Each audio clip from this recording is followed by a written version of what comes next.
क्या आपके बिजली बिल पर भी कभी आरडीएफ लिख के आया है और उसकी वजह से आपका बिजली बिल क्या 2-3 गुना बढ़कर आया है? अक्सर लोग इसे कोई पेनल्टी समझ लेते हैं या फिर टैक्स समझ लेते हैं और अपना बिजली बिल का पेमेंट कर देते हैं, लेकिन बिना सोचे समझे अगर आप अपना बिजली बिल का पेमेंट कर देते हैं इस प्रकार से, तो कहीं ना कहीं उससे आपका नुकसान भी हो सकता है। तो आज के इस वीडियो में हम समझेंगे कि आखिर आरडीएफ बिल होता क्या है, यह बिल में लिखकर क्यों आता है, इससे हमारा नुकसान क्या होता है और इसे हम सही कैसे करवा सकते हैं। तो इसलिए वीडियो को पूरा अंत तक जरूर देखिएगा, जानकारी आपके बहुत ही ज्यादा काम की होने वाली है। लेकिन हाँ, वीडियो शुरू करने से पहले अगर आप चैनल पर नए हैं तो चैनल को सब्सक्राइब करके बेल आइकन को ऑल पर सेट करके जरूर रखिएगा। तो सबसे पहले मैं आपको दिखा देता हूं कि बिजली बिल पर आरडीएफ लिखा कहां पर होता है, उसके बाद में फिर आपको बताते हैं कि आखिर क्यों लिख कर आता है, इससे नुकसान क्या है और इसको सही कैसे करवाएंगे। तो चलिए, मैंने एक पीडीएफ वाला बिल डाउनलोड कर रखा है तो उसको ओपन कर लेता हूं और आपको दिखाता हूं। अगर आपके पास में पीडीएफ बिल नहीं है तो आप उसे बहुत आसानी से डाउनलोड कर सकते हैं। आप चाहें तो पोर्टल से भी डाउनलोड कर सकते हैं या फिर आप यूपीपीसीएल कंज्यूमर ऐप से भी बहुत आसानी से डाउनलोड कर सकते हैं। और मैंने पिछले वीडियो में बताया था कि आप पिछले 1 साल तक का बिजली बिल भी बहुत आसानी से डाउनलोड कर सकते हैं। तो चलिए, मैं फोन की स्क्रीन पर चलता हूं और आपको पीडीएफ वाला बिल दिखाता हूं, वहां पर बताता हूं कि कैसे आप देख सकते हैं। तो देखिए, ये मैंने एक बिल पहले से डाउनलोड करके रखा हुआ है, आपको इस प्रकार से पीडीएफ डाउनलोड कर लेनी है। अब इसमें आपको थोड़ा सा नीचे आना है, तो देखिए ये 4 पेज का बिल डाउनलोड हो रहा है अभी के टाइम पर, यूपीपीसीएल का, उत्तर प्रदेश पावर कॉर्पोरेशन।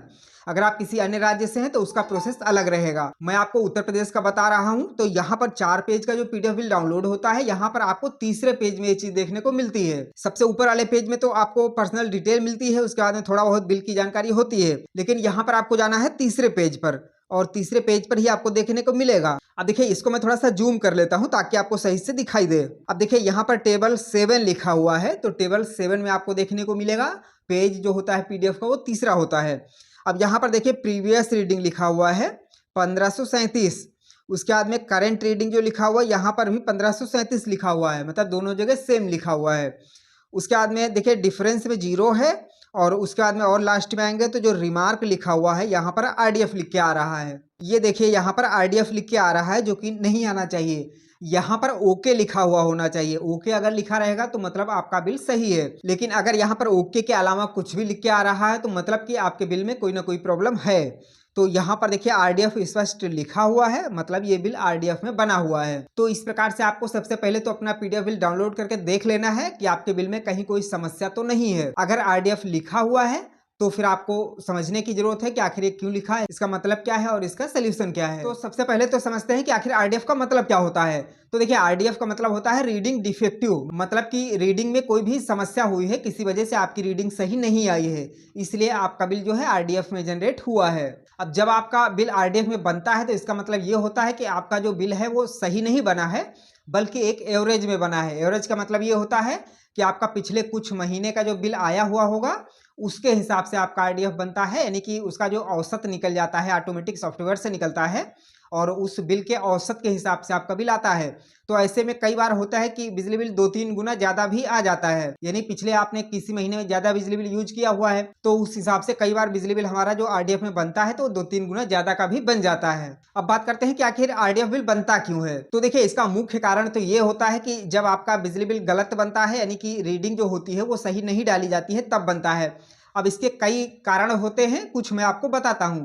देखिए, कई बार होता है कि मीटर रीडर की गलती से भी बन जाता है, वो गलत टाइप कर देता है आपका यूनिट, उसकी वजह से बन जाता है। दूसरा एक बड़ा कारण ये होता है कि जैसे आपका मान के चलते हैं एग्जाम्पल कि आपका 1500 यूनिट का ऑनलाइन बिल बना हुआ है और आपका मीटर में 1500 से कम है। अब वहां पर अगर मीटर रीडर 1500 से कम यूनिट डाल देता है, चाहे वो एक यूनिट ही डाले, यानी 1500 आपका ऑनलाइन में है और वहां पर अगर 1499 भी डालकर मीटर रीडर जनरेट कर देगा तो वो बिल तुरंत आरडीएफ में बन जाएगा, क्योंकि वहां पर रीडिंग गलत हो जाएगी। होना ये चाहिए कि अगर आपका ऑनलाइन का 1500 बना हुआ है तो अब आगे 1500 के ऊपर में 1510, 20, 50 जितना आप खर्चा करे होंगे उतने का बिल बनना चाहिए। लेकिन अगर 1500 से नीचे टाइप कर दिया गया बिल बनाते समय तो वहां पर यह समस्या आ जाएगी कि आरडीएफ में आपका बिल बन जाएगा। अगला कारण ये होता है कि कई बार मीटर रीडर हमारे घर पर आया और घर पर कोई मिला ही नहीं, वो किसी वजह से मीटर को देख नहीं पा रहा है, तो ऐसे में भी वो बिल को आरडीएफ में जनरेट कर देता है, जो कि औसत में जनरेट हो जाता है। या फिर मीटर खराब है, डिस्प्ले नहीं दिख रहा वहां पर यूनिट कितना आ रहा है, तो इन सभी कंडीशंस में आपका जो बिल होता है वो आरडीएफ में जनरेट हो जाता है।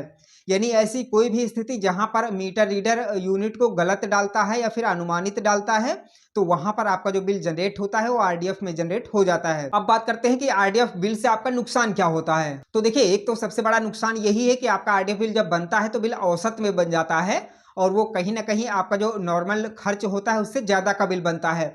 हालांकि कई मामलों में ऐसा भी देखा गया है कि ज्यादा नहीं आता है, बराबर आता है जितना आना चाहिए, या फिर कई लोगों का तो आरडीएफ बनने के बाद में बिल कम भी आ जाता है। तो ऐसी हर किसी की अलग अलग कंडीशंस होती हैं, लेकिन हाँ डेफिनेटली वहां पर नुकसान तो होता है।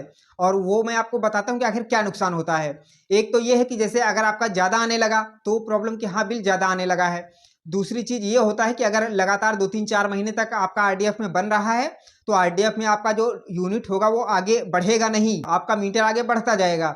और जब कभी आपका बिल 3-4 महीने बाद सही होगा या फिर आप सही करवाएंगे, तो जब आपका मीटर मान के चलते हैं 100-150 यूनिट तक चला गया, अब उसके बाद में जब सही होगा तो जो डिफरेंस आएगा वो 100-150 यूनिट का आ जाएगा। तो ऐसे में फिर जो बिल का स्लेब होता है, यानी कि यूनिट रेट का जो स्लेब होता है, उसके हिसाब से हो सकता है कि आपका यूनिट रेट बढ़ जाए, क्योंकि 100 यूनिट तक का कम रेट लगता है, 100 के ऊपर जाता है तो ज़्यादा लगता है, 150 के ऊपर और ज़्यादा लगता है। तो ऐसे में कहीं ना कहीं आपका बिल तो सही हो जाएगा, लेकिन स्लेब के हिसाब से आपको ज़्यादा चार्ज देना पड़ सकता है। तो ये सारी समस्याएं आती हैं जिनकी वजह से आपका बिजली बिल कहीं ना कहीं ज़्यादा आने लगता है। अब बात करते हैं कि आखिर आरडीएफ बिल आ गया है तो ये सही कैसे होगा। तो देखिए, सही करने की कई कंडीशंस होती हैं। सबसे पहली बात तो ये कि आप अपना मीटर देखिए, कहीं मीटर में कोई प्रॉब्लम तो नहीं है। हो सकता है कि आपका डिस्प्ले खराब हो गया है, यूनिट ना शो हो रहा हो। अगर ऐसी कोई कंडीशन है तो फिर आपको मीटर अपना बदलवाना पड़ेगा। उसके लिए आप कस्टमर केयर को कंप्लेन कर सकते हैं या फिर बिजली ऑफिस जा सकते हैं। आपको दोनों तरीके से आपका मीटर चेंज कर दिया जाता है। तो अगर मीटर की कोई समस्या है तो फिर आपको पहले मीटर चेंज करवाना पड़ेगा, उसके बाद आपका बिल सही होगा। दूसरी बात कि कई बार ऐसा भी होता है कि मीटर रीडर की गलती की वजह से भी आपका बिल जो है वो आरडीएफ में जनरेट हो जाता है। तो ऐसे में फिर आपको बिजली ऑफिस जाना पड़ेगा और वहां से जाके फिर आपको सही करवाना पड़ेगा। तो उसके लिए क्या करेंगे कि आपको सबसे पहले तो मीटर का फोटो ले लेना है। फोटो या फिर यूं है आप वीडियो बना लेंगे तो बेहतर रहेगा। आप एक 2 मिनट का वीडियो बना लीजिए और अपना बिल और वीडियो लेकर आप एसडीओ से मिलिए, उनको एक एप्लीकेशन दीजिए और वहां पर आपका बिल सही कर दिया जाएगा। आप इसके लिए ऑनलाइन भी शिकायत कर सकते हैं कि आपका बिल गलत जनरेट हो गया है। तो कई बार ऐसा भी होता है कि वहां से भी सही हो जाता है, हालांकि इसके चांसेस कम होते हैं, लेकिन अभी कई एग्जांपल्स मैंने देखे हैं जहां पर सही हो गया है। तो आप इस तरीके को भी ट्राई कर सकते हैं। और हाँ, एक चीज और मैंने अभी प्रैक्टिकल में कुछ दिनों में देखा हुआ है कि जब आपका बिजली बिल आरडीएफ में बनता है तो वो उसी महीने दोबारा से सही कर दिया जाता है, संशोधित कर दिया जाता है। और ऐसा मैं पिछले कई महीनों से देख रहा हूँ, मेरे कुछ जानने वाले हैं जिनके साथ में ऐसा हुआ है। तो मैंने देखा हुआ है कि जिस महीने उनका बिल आरडीएफ में बनता है तो अभी के टाइम में देखते हैं कि ज़्यादातर 10-12 तारीख तक बिल जनरेट हो ही जाता है और उसके बाद में महीने के लास्ट तक बिल संशोधित हो जाता है और वो सही कर दिया जाता है जो आरडीएफ होता है। तो ऐसे में कई बार ऐसा भी होता है कि आपको कहीं जाने की आवश्यकता नहीं होती है, ऑटोमेटिक ही आपका बिल सही कर दिया जाता है। या फिर अगर नहीं होता है तो अगर आप ऐसा देखते हैं तो आप शिकायत कर सकते हैं, ऑनलाइन भी कर सकते हैं। अगर आप बिजली ऑफिस नहीं जाना चाहते हैं, बहुत हद तक चांस है कि आपका बिजली बिल ऐसे ही सही कर दिया जाएगा। आशा करते हैं कि ये जानकारी आपको जरूर पसंद आई होगी और आपका ये जो कंफ्यूजन है कि आखिर आरडीएफ बिल क्या है, क्यों आता है, इसका क्या सोल्यूशन है, सारी जानकारी आज के इस वीडियो में मैंने आपको दे दी है। अगर आपके साथ कभी ऐसा हुआ है तो कमेंट करके जरूर बताइएगा। जानकारी पसंद आई हो तो वीडियो को लाइक करिएगा, दोस्तों में शेयर भी करिएगा और ऐसी जानकारियों के लिए चैनल को सब्सक्राइब करके बेल आइकन को ऑल पर सेट करके जरूर रखिएगा। चलिए मिलते हैं नई जानकारी के साथ में, तब तक के लिए जय हिंद।